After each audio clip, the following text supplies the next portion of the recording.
Gravando, vamos lá. Shalom, shalom, essência do caminho. Estamos aqui, eu e o pastor Charles. Ah, Shalom, shalom, essência do caminho. Estou aqui, eu e o pastor Charles, nesse super projeto de estudo da Bíblia, de Gênesis ao Apocalipse, onde hoje nós iremos estudar Gênesis, capítulo 9, 10, 11 e 12, mas antes disso, eu quero trazer para vocês algumas curiosidades bíblicas em Gênesis 1. Mas, primeiro, deixa eu passar a palavra para o pastor Charles, para ele se apresentar também. Pastor Charles, você com a palavra. a paz do Senhor a todos, muito alegria estar aqui na companhia do pastor Mateus, muito alegre por isso, dessa oportunidade de podermos estarmos compartilhando esse tesouro que é a palavra de Deus, né? Maravilhoso demais termos esse momento fantástico, maravilhoso, tremendo.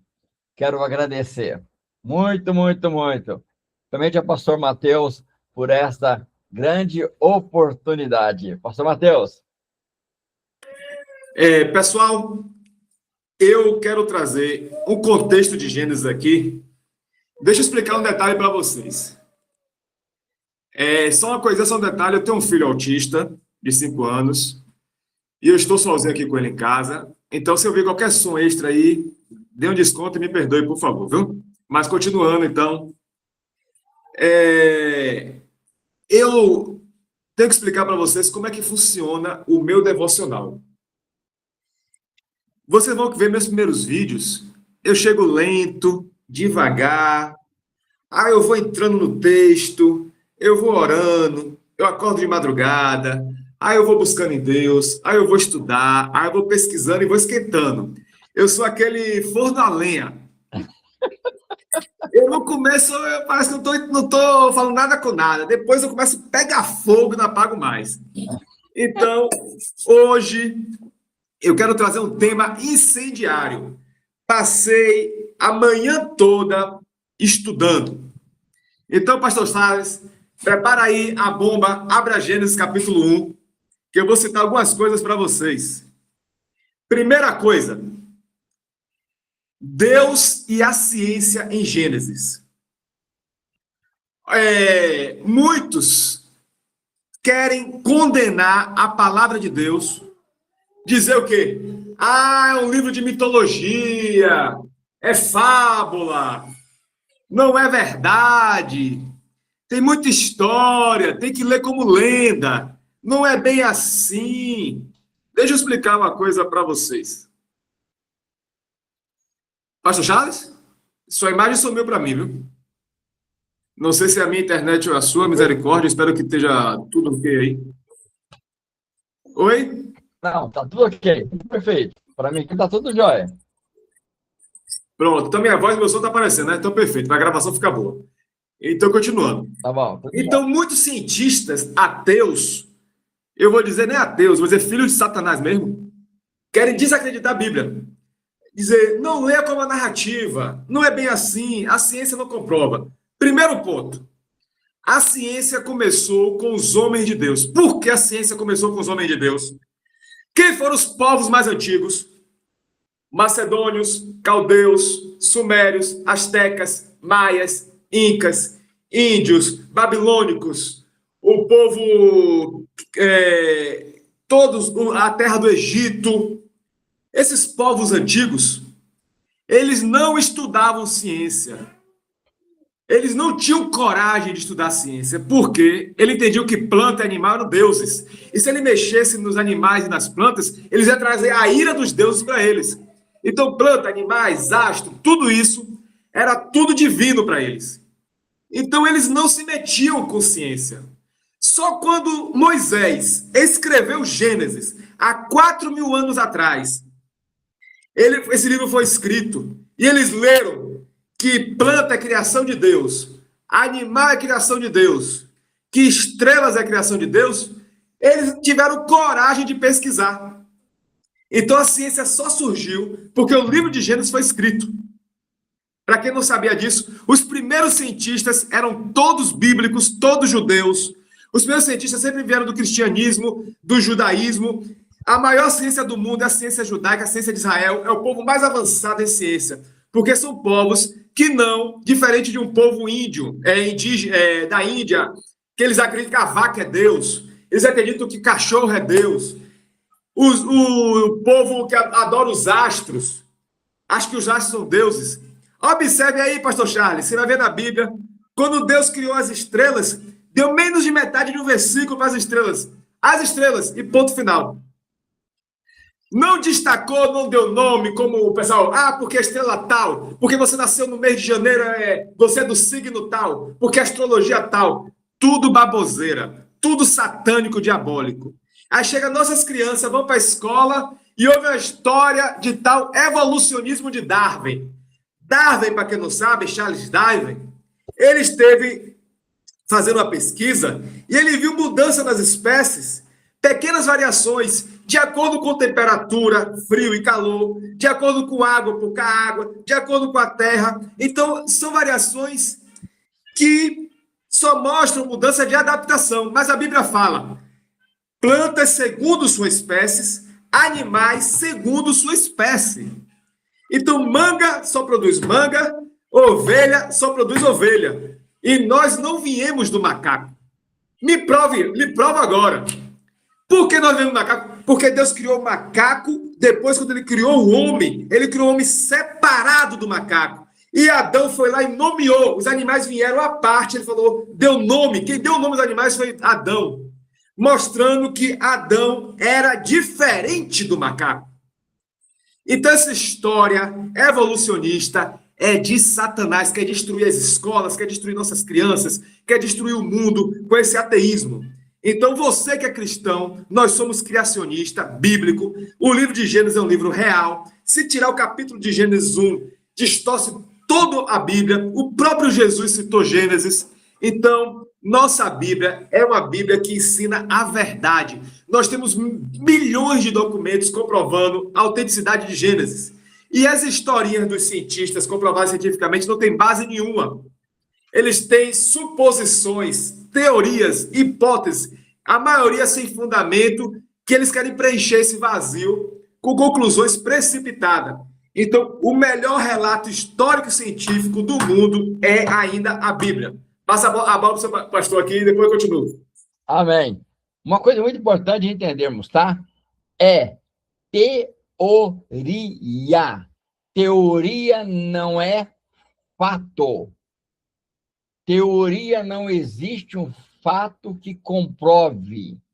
É muito importante nós entendermos isso. Alguém teve uma ideia, alguém pensou que era assim, alguém pensou que era dessa forma e criou uma teoria. Entendeu? Então, não é fato, não é realidade. E o duro que está inculcando isso em nossas crianças, estão batendo nas nossas crianças de uma forma muito forte, muito poderosa, criando teoria. E nós, como pais, estamos simplesmente deixando. Simplesmente estamos deixando levar. Então, escute, preste bem atenção. Deus criou todo o universo, as estrelas, para deixar muito claro, segundo o livro de Romanos, para que ele seja excusável, seja, não tenha como não conhecê-lo, não tenha como tê-lo como real, como absoluto, como uma grande verdade. Aí ficam criando essas baboseiras, chamado teoria. Teoria da evolução, teoria de não sei das quantas, teoria de não sei do quê. Aí vai buscar base científica, tem nenhuma base sólida. Nenhuma base sólida. O cara conseguiu criar uma teoria por causa de um relacionamento de um macaco com a esposa dele. Tá? causa de um relacionamento de um macaco com a esposa. Algo absurdo. Cúmulo. E ainda se dizia crente. Esse é o pior do negócio. Entendeu? Então precisamos vigiar. Para o cristão, só existe para nós uma única verdade. Não existe duas verdades. Só uma. Só existe um Deus criador de todas as coisas. Um Deus que ele tem ordem e decência. Eu não estou nem aí se existiu gente antes de Eva. Eu não estou nem aí se existe escritos na caverna e que dizem que esse escrito é mais velhos que Adão e Eva. Tem esqueletos aí encontrados que é mais velhos que Adão e Eva. Não, para mim a verdade é a Bíblia, acabou e pronto. Podem falar o que quiser, inventar o que quiser. Entendeu? Acabou, acabou. Eu não discuto isso. Quem me garante que o cara não pega esqueleto de uma mulher e enterra lá, decompõe ele quimicamente e depois diz que é o esqueleto mais velho encontrado na humanidade? E sabemos que todo objetivo da humanidade é dizer que Deus não existe. É colocar Deus nem de escanteio, né? Eliminar ele. Porque segundo a visão humana, contexto geral, não estou falando só de comunismo não, tá? Contexto geral. Deus é o mal da sociedade. A Bíblia é o mal da sociedade. Agora eu te pergunto uma coisa para você.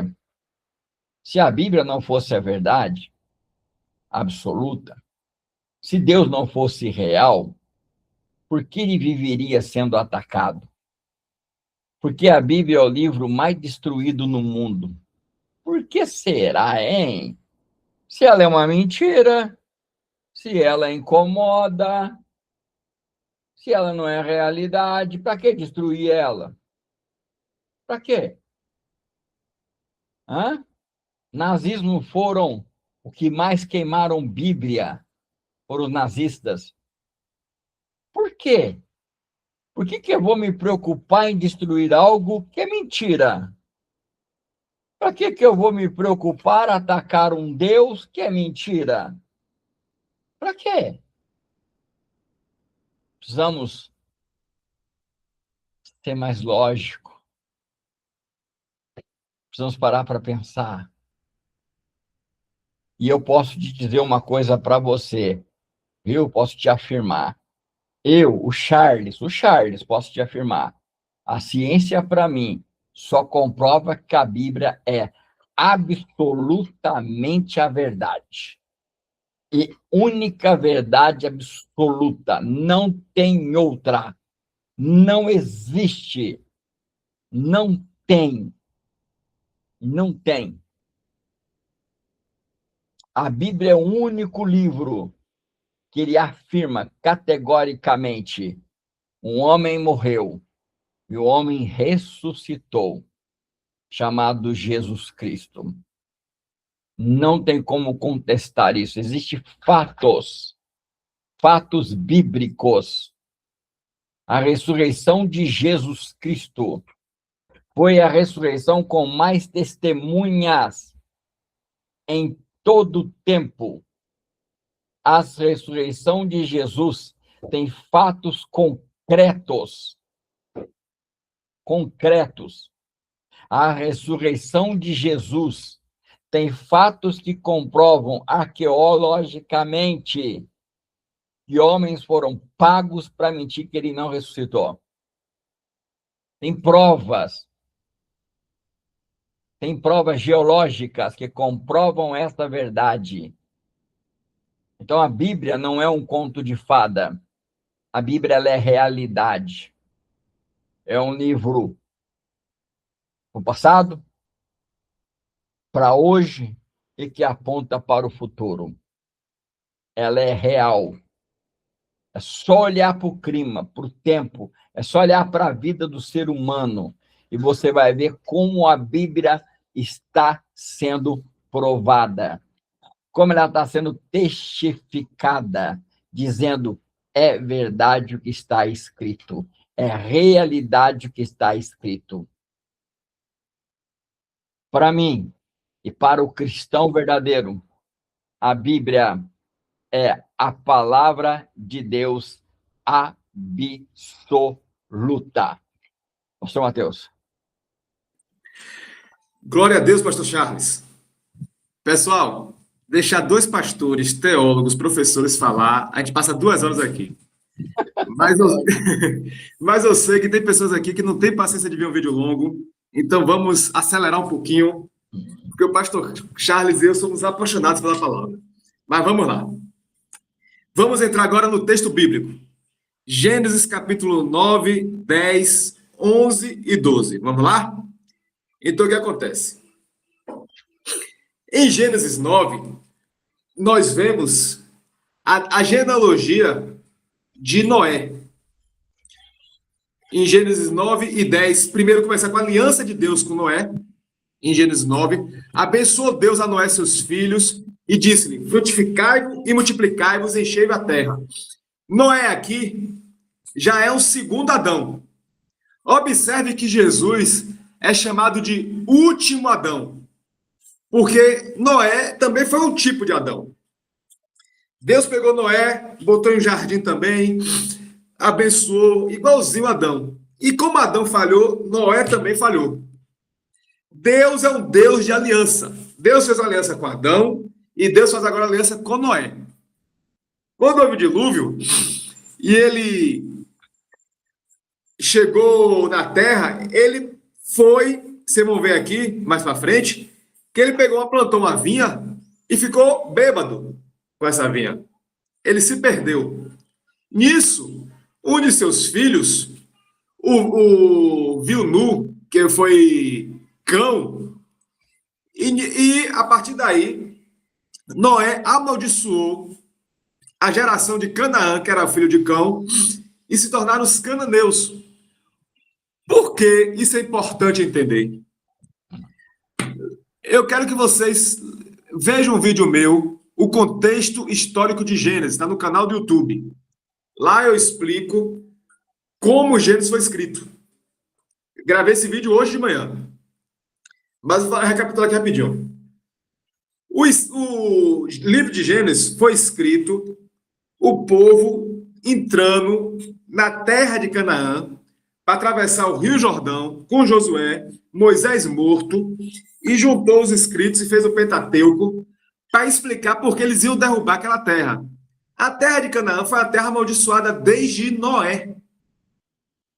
Está percebendo a importância de o povo entender onde começou?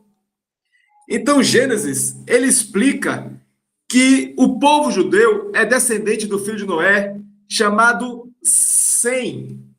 Se eu não me engano, me corrija se eu estiver errado, pastor, porque às vezes eu atrapalho Sem com Jafé, viu?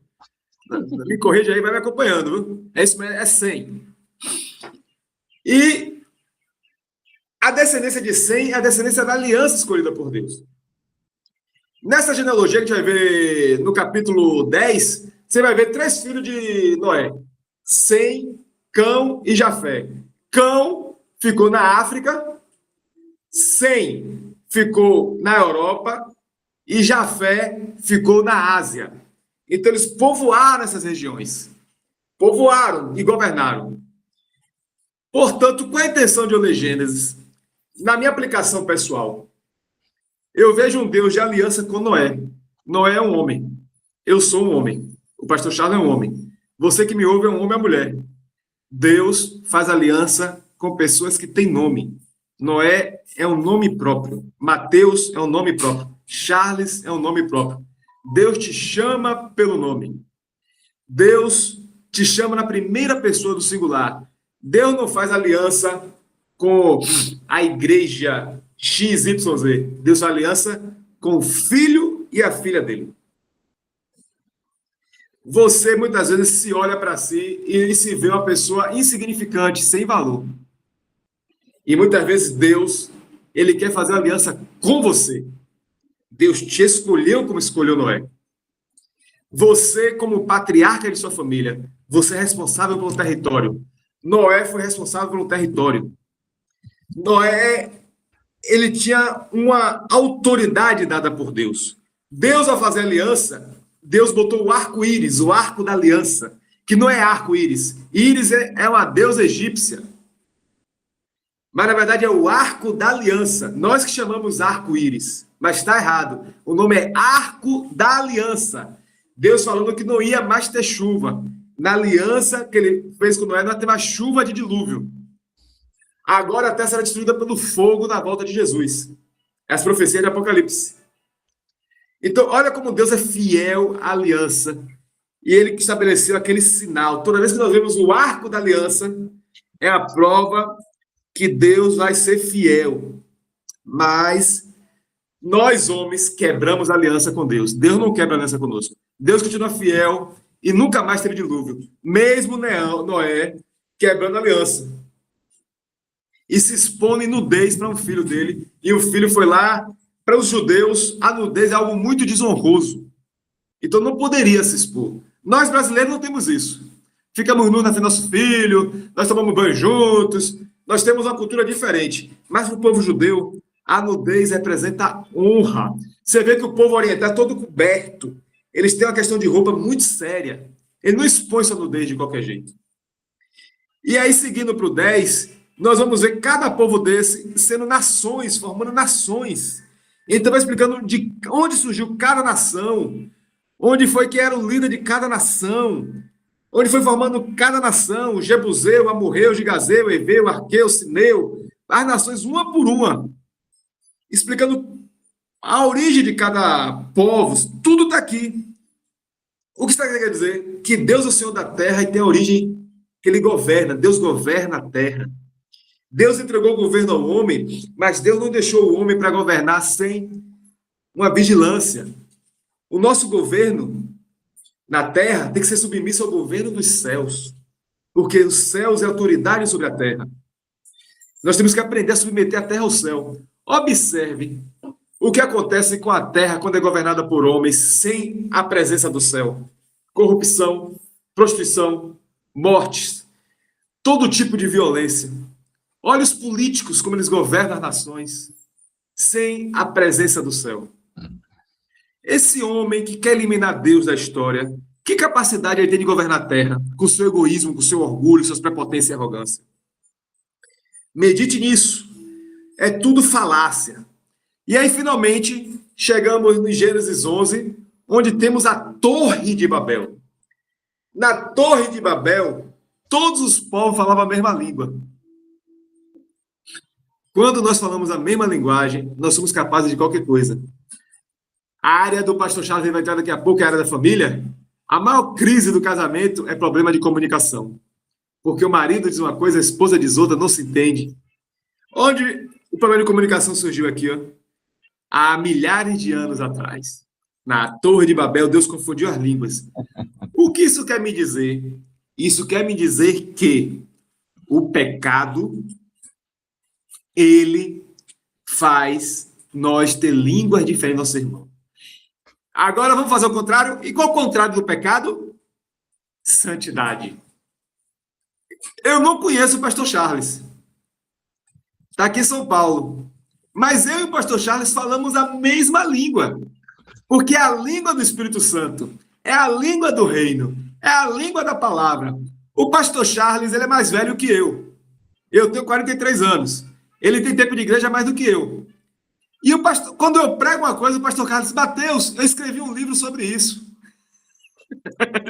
Ou seja, a gente tem a mesma linguagem, a mesma sem se conhecer. Isso é a linguagem de Deus, a linguagem do reino. O Pai, o Filho e o Espírito Santo falam a mesma língua. Falar a mesma língua significa estar em ressonância com o céu.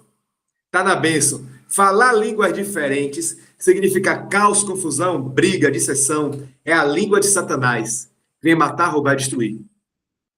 Então, a Torre de Babel é o símbolo de que Deus não vai permitir que Satanás fale a mesma língua. Observe. só existe um único Deus, mas existem milhões de deuses. É satanismo, é espiritismo, é religião tal, é bruxaria, é bruxa branca, é bruxa negra, é alta magia, baixa magia, é descendência, é afrodescendente, é sei lá o quê. Ou seja, tem várias religiões em nome de Satanás, mas a de Jesus é uma só. Ou seja, o diabo fala milhares de línguas, Deus é uma língua só. Onde você vai, é paz do Senhor no Brasil, na China, na Europa, é shalom, é a linguagem do amor, a linguagem da paz, da alegria, do perdão, é a linguagem da humildade, da simplicidade. A do diabo é politeísta, a de Deus é monoteísta. E, finalmente, nós temos o chamado de Abraão, que é um chamado fantástico, o chamado de Abraão. Abraão estava em uma terra idólatra. Abraão estava em Ur dos Caldeus. Dizem os teólogos que seu pai, Terá, ele era dono de uma fábrica de ídolos. E segundo a mitologia judaica, Abraão quebrou a cabeça de um ídolo e botou o porrete na mão de outro. Aí quando o pai chegou, quem fez isso? Aí Abraão disse, foi ele ali, os deuses se brigaram entre si. Aí o pai disse, como? Eles não falam, eles não veem, eles não se movem. Aí Abraão questionou, meu pai, você serve a deuses que não falam, que não veem, que não ouvem e não se movem? Você presta homenagem para ele? Como é que você acredita neles? Então ali, o chamado de Abraão começou, ele questionando aqueles ídolos do pai.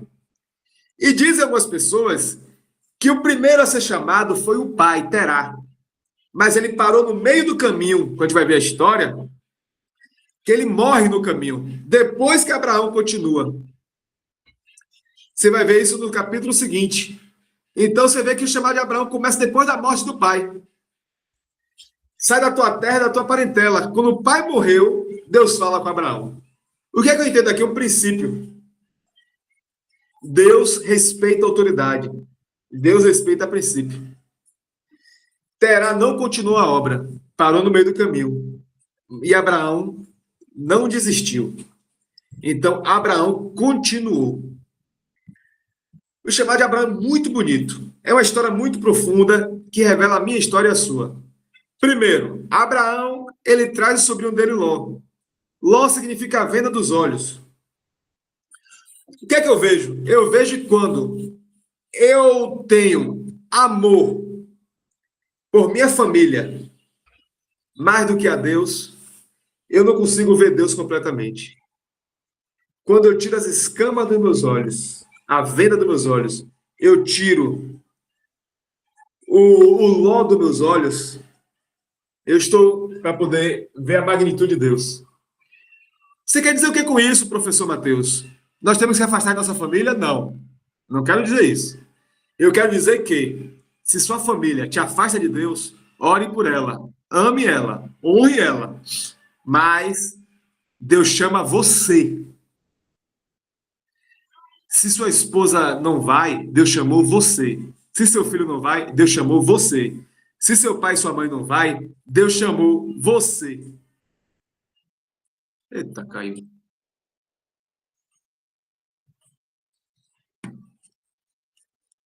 Eita, meu Deus.